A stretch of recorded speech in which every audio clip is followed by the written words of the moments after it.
आपका स्वागत। आपका भी स्वागत है एटा की धरती पर। मैं सबसे पहले जानना चाहूँगा कि 4000 लोगों ने, 4000 कार्यकर्ताओं ने एक साथ थानों से रिजाइन किया था, त्यागपत्र दिया था, तब इसका गठन हुआ था, क्या कारण थे?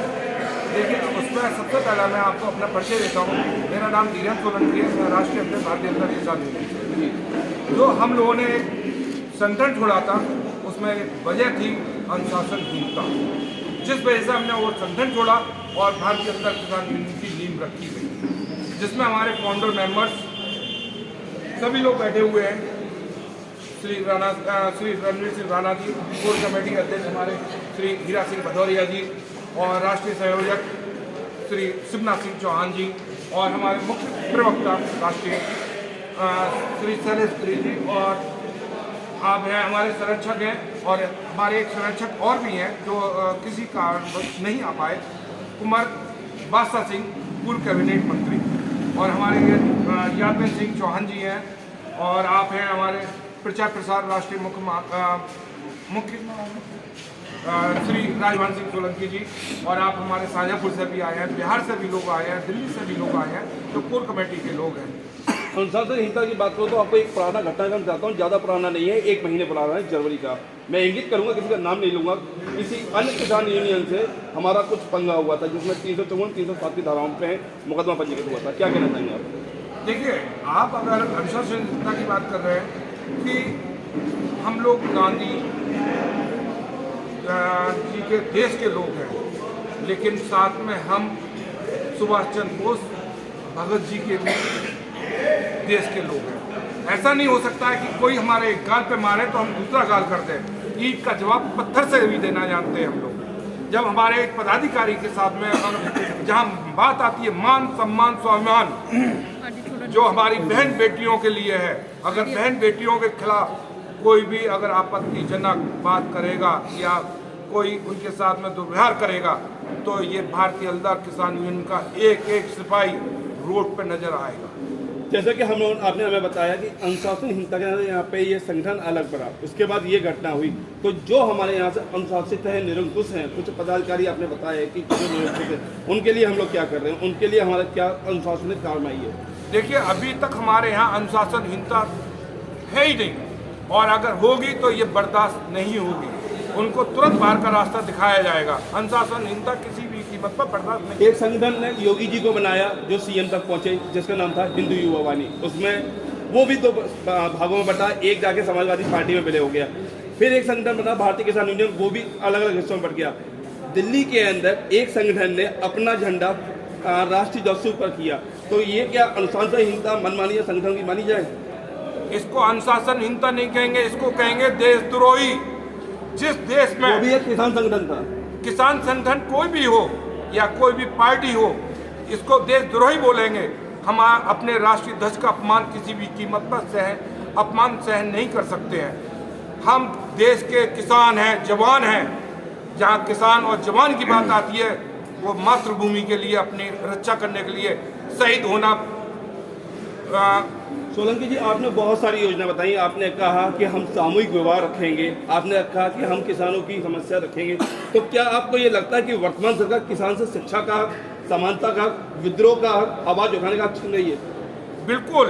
जब तक किसी भी देश का, और हिंदुस्तान कृषि प्रधान देश है, जिसमें 80-85% किसान है, उद्योगपति परसेंटों में गिनिए, आप उंगलियों पर गिनिए, किसान हर घर में, हर गांव में मिलेगा आपको। जहां किसानों, जब तक किसान संपन्न नहीं होगा, तब तक देश महान नहीं हो सकता। अगर सरकार कोई भी हो, चाहे कांग्रेस हो, भाजपा हो, जो कि केंद्र सरकार में बैठी हुई है, आप ये मान के चलिए, किसानों के साथ में उनको आप रोजगार नहीं देंगे, आप उनका लाभ नहीं देंगे, तब तक देश कभी महान नहीं हो सकता है। उसका कारण मैं आपको बताता हूँ। अभी 20 लाख करोड़ का अनुदान का इन्होंने बात की है, तो उसमें आपको नंबर 1 मैं आपको एक चीज़ बताना चाहता हूँ आपके चैनल के माध्यम के द्वारा। किसान के साथ में पहले ही इतना कर्जे से घिरा हुआ है कि वो कभी भी उस अनुदान का लाभ नहीं ले सकता है, क्योंकि केसीसी लोगों ने ले रखी है। केसीसी जब पैसा जमा नहीं कर पा रहा, किसानों के साथ में इतना उत्पीड़न होता है किसानों के साथ आए दिन, ये मान लीजिए मौसमी मार, देवी आपदा होती है, तो वो जमा कहाँ से करेगा? उसका सिविल वैसे ही फट गया। जब सिविल फट गया तो आप ये बताइए उस अनुदान का क्या होगा? उस अनुदान का लाभ लेंगे व्यापारी, उद्योगपति, ना कि किसान। किसान जब भी लाभ ले पाएगा, सरकार को उसके एक मुफ्त कर्जा मुक्त करना पड़ेगा, ऋण मुक्त करना पड़ेगा, उससे पहले किसान कभी लाभ नहीं ले सकता है। आपने एक कहा किसी भी पार्टी का कोई भी सदस्य भारतीय किसान हल्दर यूनियन में आके जुड़ सकता है, सबके लिए समान दरवाजे हैं। तो क्या पूरे उत्तर प्रदेश में बात करूँगा, पूरे भारतवर्ष में हम कहाँ कहाँ पहुँचे, कितने राज्यों में हमारा संगठन सक्रिय और कितने लोग अन्य पार्टी से हमारे हल्दर यूनियन से जुड़े हैं? देखिए, मैं आपको बताता हूँ, हम लोग 22 प्रदेशों के अंदर आज हमारा संगठन खड़ा हो चुका है, जिसमें सभी पार्टियों के लोग हमारे साथ जुड़े हुए हैं। अब आपको कितने नाम गिनाऊंगा ऐसे? मुझे लगता है बहुत कम समय में आपने बहुत अच्छा अचीवमेंट किया, क्योंकि 2022 में ही आपने इसका संगठन किया था मेरे ख्याल से, जहाँ तक मेरे पास जानकारी है। 13 अगस्त 2021 और 22 को हमने संगठन की नींव रखी गई थी, जहां हमारे ऐसे ऐसे बुजुर्ग और हमारे प्रोदा, जो कि इनको लड़ते हुए 40 साल हो गए किसानों की लड़ाई, उनका आशीर्वाद मुझे मिला, तो उसके लिए बड़ा अपने आप को गर्व महसूस करता हूं। ये मेरे लिए आशीर्वाद है इनका, और जो मुझे भाइयों का प्यार मिला है हर प्रदेश से, उसके लिए मैं अपने आप को बड़ा गौरव। आपके संगठन की मीटिंग को हमने पूरा कवर किया। एक चीज़ हम आपको बताना चाहेंगे, आज भी किसान जो है वो कानून विशेषज्ञ नहीं है। कहीं वो डर से सुसाइड कर लेता है कि पुलिस उस पर फर्जी मुकदमा ना लिखते हैं। वो अपनी लड़की की शिकायत करने नहीं जाता, वो लड़की उसको जला के मार दी जाती है। नारी उत्पीड़न के लिए तमाम जो योजना बनाई गई वो धरी की धरी गई। 1 जनवरी 2023 में भी लड़की की बॉडी को करीब 3 किलोमीटर गाड़ी से खींचा गया। सारी योजना धरी की धरी गई।